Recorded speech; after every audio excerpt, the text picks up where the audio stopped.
Thank you, thank you. Like she said, I'm Zach Parks. I'm running for the Texas House of Representatives, District 136, which is basically southwest Williamson County. So like Cedar Park, Round Rock area, a little bit of North Austin. And today I'll be discussing the future of the Libertarian Party and the prospects for liberty.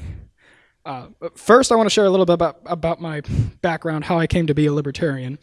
And my background is I was raised far right, conservative. I was homeschooled, vacation Bible school, all that. We were Bible thumping Republicans. I now consider myself a consenting libertarian because thumping would violate non-aggression. And I was born on a military base in New York 9 months after Desert Storm, and it was always my dream to join the military, to join the Army, and later I wanted to join the Marine Corps. And something happened when I was 16. I was going on a mission trip to Mexico, and a couple days before I'm supposed to leave, my appendix bursts and goes untreated. I, for the most part, kept it to myself. I was feeling sick, and towards the end there, I didn't want to go, but I was talked into it. Nobody knew. Normally, there would be more signs of that sort of thing happening. So I went to Mexico with my burst appendix. I was there for 9 or 10 days, and then we came back, and they're like, you've been sick, we should get you checked out. And so we go. They do the scan. They see that my appendix is burst. I've got to get into emergency surgery right now to get all the poison out, and so that I don't die. And a lot of people didn't believe the story at first. How could I still be alive? And so I'm rushed into emergency surgery. And what ended up happening, you've probably heard about how someone they'll have a head injury, and then they'll wake up, and they have a musical talent that they didn't have before, or something like that happens. Well, I woke up in the ICU, and I had a new personality. I had been interested in politics previously, but I woke up, and I had this angry passion about everything. Everything I wanted to do was super amplified, and I had to do it now, and I had to get it. And I didn't really understand it at the time. I attributed it to I had a near-death experience and the presence of God. But what wasn't really understood at the time, or at least they didn't tell me, in 2008, so 10 years ago when this happened, a lot of your brain chemicals are made in your gut. And so when you lose your appendix, the doctor rearranges your insides, and I had an ileostomy bag for 2 or 3 months. That's going to alter your brain chemistry.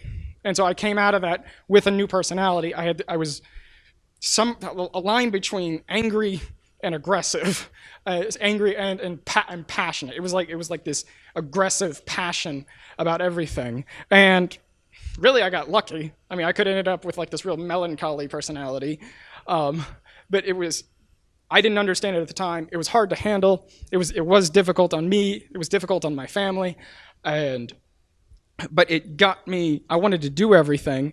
And 2008, Obama gets elected. Oh no, the country is doomed. Dirty, commie, liberal Muslim in the White House, or so some people said. And so that's it was those series of events that got me politically active. I wanted to help save the country, take America back to what it was founded on. That was my logic at the time. And so it was through a series of events I started going to the Liberty Bell Center for Constitutional Studies. A friend of mine, if Ryan Burgett sees this video, we made it this far. It was 10 years ago, he invited me, and I was introduced to libertarianism. I was introduced to Ron Paul, and I loved it. I loved what I heard. I learned about Austrian economics. I learned about the drug war. I learned about how welfare increases poverty, and I was hooked. I loved it. I love this message of liberty. And more than anything, what I loved is that it taught me to think. It taught me, why do I believe the things that I believe? Why do I Why do I say anything?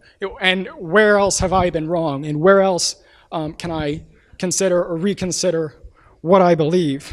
And at the time, I still wanted to join the military, so I didn't like the anti-war message.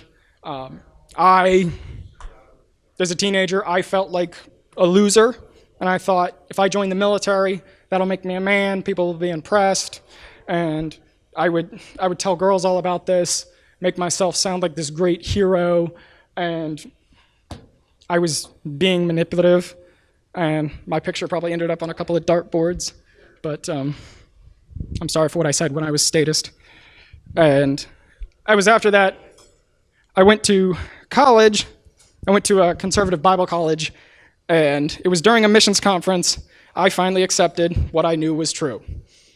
If God wants me to join the Marine Corps, I'll stop pursuing it, and he'll take me back to it.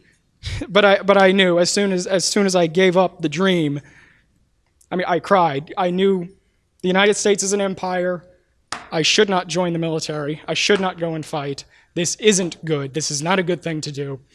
And almost overnight, I went from the mentality of I was still at the point, I have hearing loss in my left ear, and they had denied me, and I was in the process of trying to appeal it.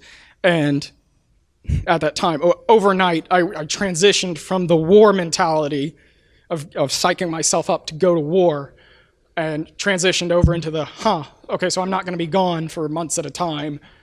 That was a revelation to me. Like the idea that I wouldn't have to live my life like every couple of years being gone for 7 months, like that wasn't going to happen. And that was like, wow, that's a new kind of life to envision. And you know what? Liberty is simple, and once you accept it, liberty is easy. It makes your life easier, and at least it did for me. And I finally accepted war is murder. After college, I got married, my college sweetheart, and the little one is sleeping, little Emma. And we lived in Virginia for a time, and we basically moved to Texas looking for more opportunity. And it was during this time, in 2016, it was the year of the Libertarians. Or at least it was supposed to be. We had everything was in our favor. This is going to be the year we're going to change America. The Libertarians are going to make their name, and we blew it. We blew it miserably, and it was an awkward year.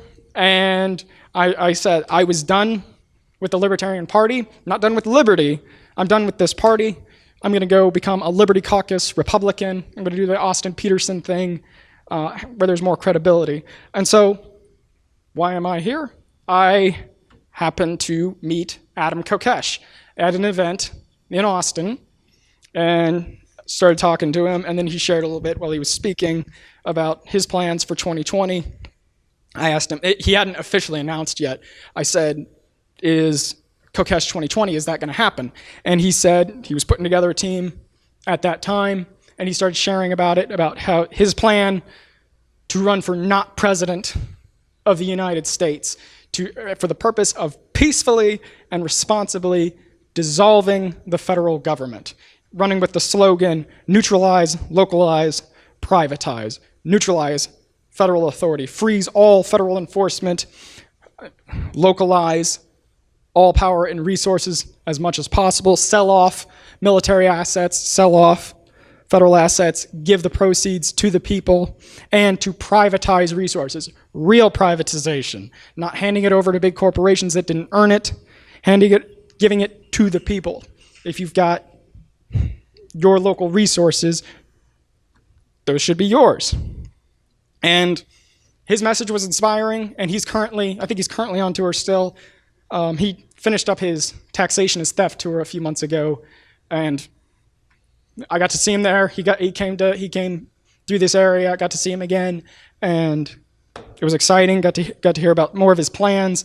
He is getting. I don't want to declare that he is definitely going to be the candidate in 2020, but I would love to see who can challenge him. He's getting his ducks in a row. His message is radical, and he's already securing the delegates, and he's popular, and he's a good speaker, and he's good looking. He is going. knock on wood, he's going to be the candidate. And that excites me. His message can really bring life back into the party. We can come back from 2016. We can go on to be a serious political party, despite whatever drama has transcended. And there, the way I think about it is, like, we have a dispute about should we be minarchist or should we be anarcho-capitalist? And I'm thinking, you know, other parties discuss, should we invade just Iraq or Iraq and Iran? And even if we're falling on our faces, we're miles above the competition, is the way I see it. It's good that we're having those kind of disputes rather than what we see other parties having. I'm glad we're not the Democratic Party right now. And so, also on the delegate process, I'm entirely serious, because Adam is like pouring like a lot of his resources into securing the delegates that he needs. And for the life of me, I do not understand the presidential delegate process, because apparently, according to Ben Farmer, Gary Johnson secured the 2016 nomination by going next door to the LNC to the Comic Con and getting people to volunteer to come be delegates for the Libertarian Party. And that's not right. There just seems something really wrong about that. We seem to be picking our presidential candidates based on who brings the biggest entourage to the national convention. And so there's just something not right about that. So seriously, if someone can explain the process more thoroughly to me, I would love to know more about that. And it was after that I attended a local Libertarian Party meeting hosted by Mr. Whittington. And I think you've run for my seat. You've run for District 136 before. Okay, yeah. And we decided, and they were looking for candidates, and we decided on the Texas House of Representatives, and it's gone from there. I currently have a Facebook page, Zach Parks for District 136.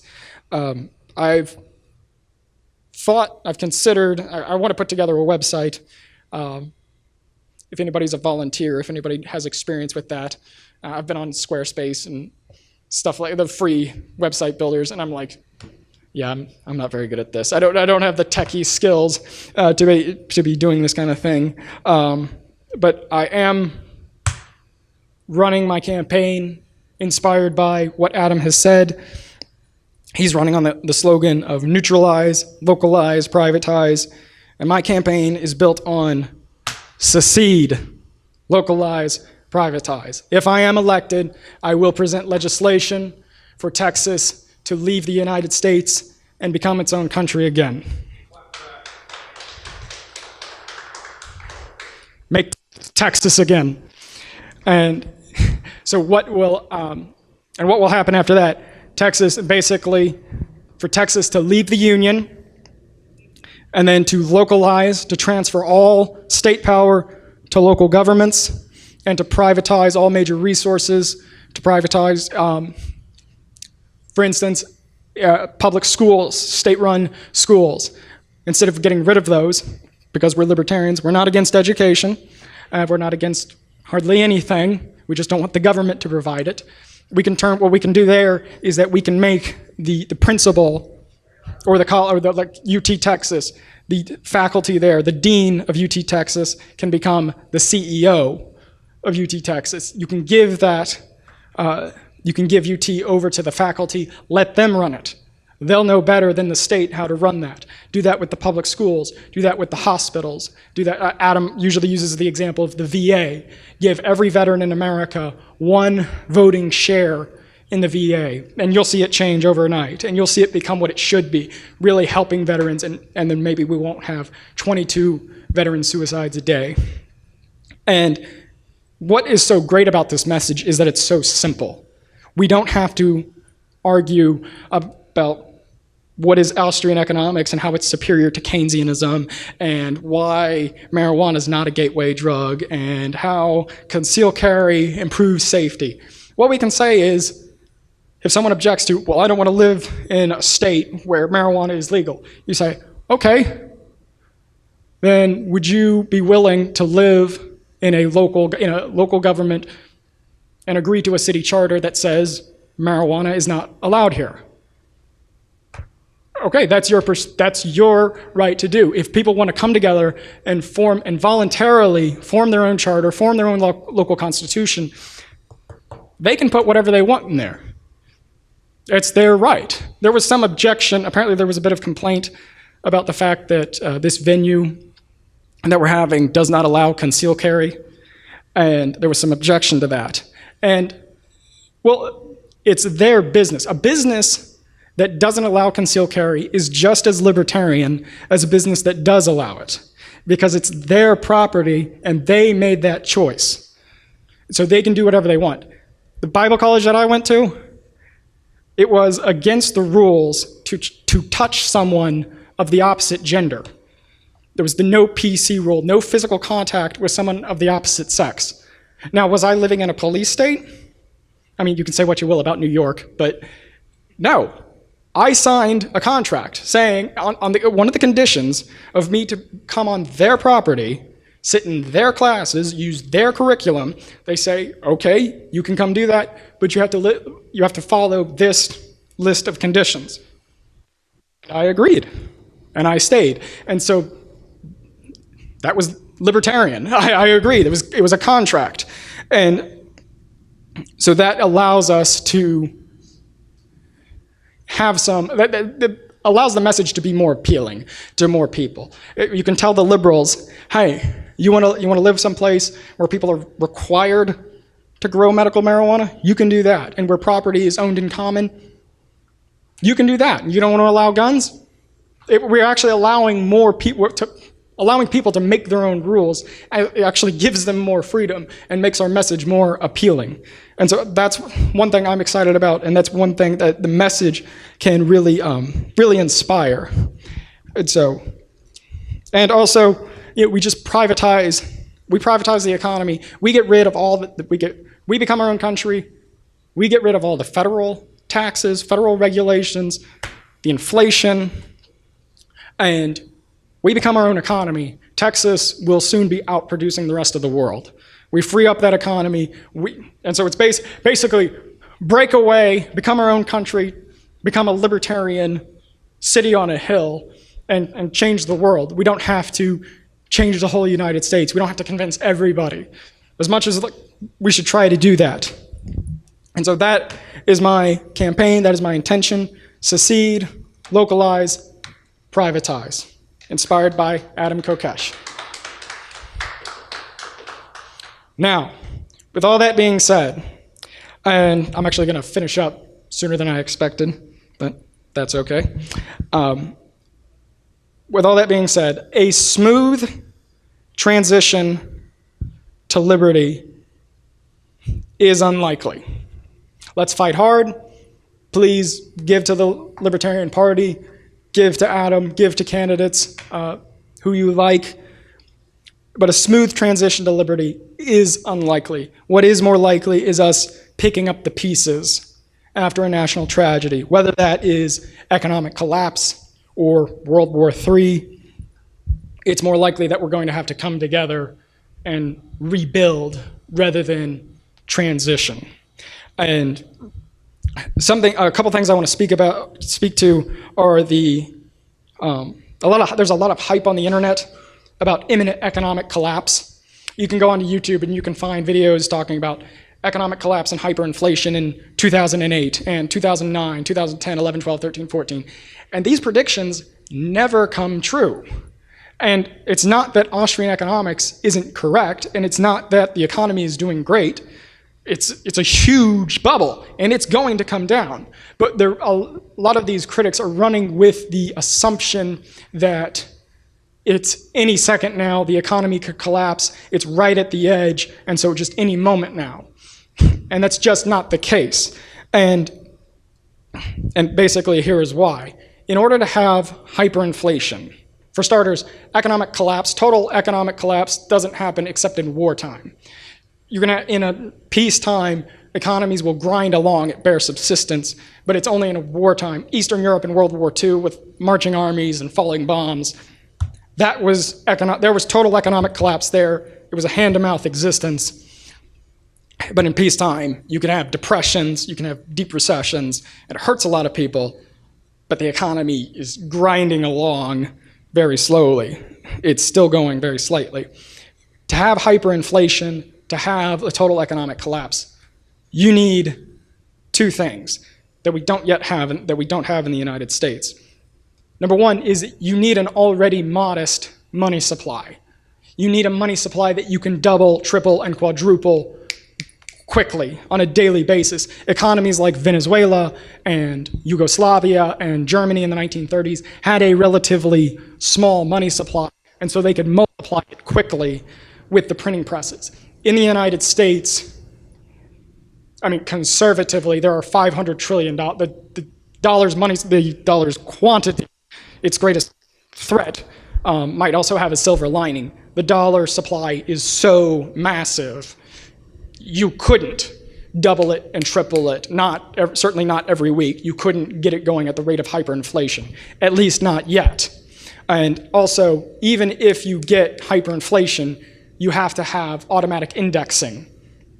The government has to take over the payment of wages. Anytime you have hyperinflation, the government is in charge of paying wages and will immediately inject the money directly into people's bank accounts, from the printing press to people's bank accounts. Otherwise, if you don't have automatic indexing, what you end up with is stagflation, like what happened in the 1970s. And so it's not that the economy is doing great, but that there is still time. The economic collapse is not imminent.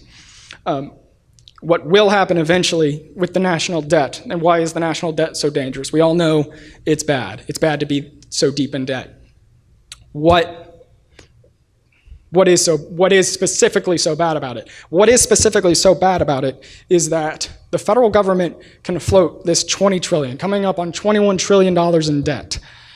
They can only float that as long as they have enough tax revenue to pay the interest on the debt.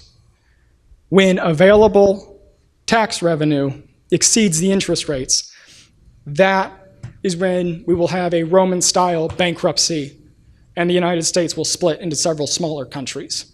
And we've seen it all through history. Rome split in two, the Greek Empire split into fourths, the Mongolian Empire split into fifths, the British Empire, they went bankrupt, they split into numerous smaller political units.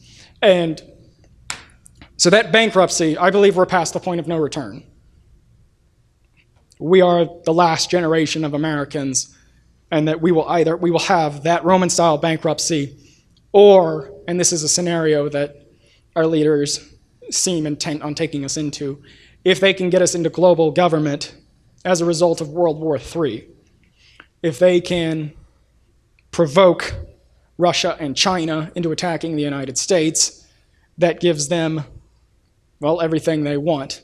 And what appears to be the case, what I believe is the case, is that our leaders know that Russia and China are preparing to attack the United States. They're building for it, they're threatening us, and yes, it's blowback from US foreign policy. The US is provoking it, prodding it, we're giving them military technology, and what appears to be the case is that if they can provoke a nuclear war, they can come out of their bunkers and say, oops, we didn't know this, a lie.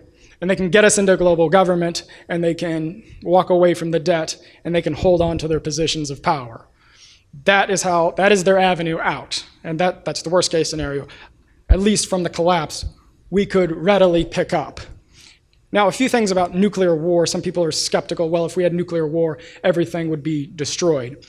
And that's simply not true. Hollywood has done a lot to spread the idea that nuclear weapons would blow the world up and create a nuclear winter. And That's simply not true. If you took all the you've probably heard Russia and the United States have enough nuclear weapons to blow the world up several times over. And that's not true. If you took all the nuclear weapons in the world, stacked them on Mount St. Helens, and set them all off at once, the explosion would be smaller than the actual eruption of Mount St. Helens in 1980. They wipe out the military. That's what Russia plans for. Wipe out the US military, wipe out DC, and the EMP attack will take down the electrical grid. And fallout, there won't be a nuclear winter. And that's another myth. There will be dangerous radiation for 2 weeks or a month or so, but after that, most of it is dissipated.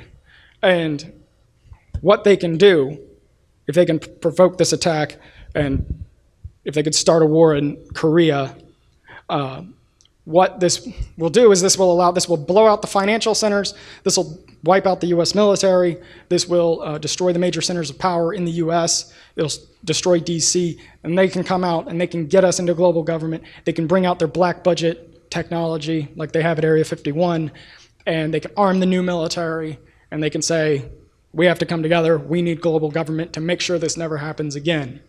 And that appears to be the scenario. And if they do this, the trigger must be North Korea. And the reason for that is, why is our government so aggressive against Iran? Iran, which hasn't tested a nuclear weapon, where our leaders are just frothing at the mouth, looking for an excuse to attack Iran. But they're not doing the same with North Korea. North Korea is firing missiles. North Korea is setting off nuclear weapons underground. And for the most part, Trump wants to do something. But for the most part, there's been the strategy of patience. Now, ideally, we would get the troops out of South Korea, get them out of Japan, de-escalate the whole situation, and if a war does break out, at least it'll be a regional war and not a world war. But if North Korea, our leaders know North Korea is a puppet of China. When China's ready for war, they will activate North Korea, have them attack the South. At that point, you have 2 million North Korean soldiers coming into South Korea. The US then responds with nuclear weapons. We're guilty of first use, and then China and Russia have their excuse to attack the United States. It's that World War III scenarios that our leaders seem intent on bringing about. But either way, the United States, I believe, is on its last leg. And it's sad, but it's also a time for us to come together. I encourage everyone, fight for liberty, fight for electoral politics, fight to get people elected, run for office yourself. And let's try to do this transition of liberty smoothly, and we'll try to make this happen. But more than likely, we're going to face a global economic meltdown or a global war, and in the aftermath of that will be our time to come together. And I encourage people to get prepared for a time of catastrophe and learn about law and learn about the principles of liberty so that we can come together in concentrations where we can then be in the majority and we can establish societies based on libertarian principles. And that is an exciting silver lining to whatever tragedy may come. And what we can do to prevent that is, like I said, fight for liberty, give to favored candidates, give to the Libertarian Party, give to Liberty Caucus Republicans. I know Austin Peterson is running in Missouri as a Republican, and I'm real supportive of that, real hopeful for that. He would be a great addition in the Senate. And so I finished up a little early. Do we have any questions? We have a microphone we can pass around.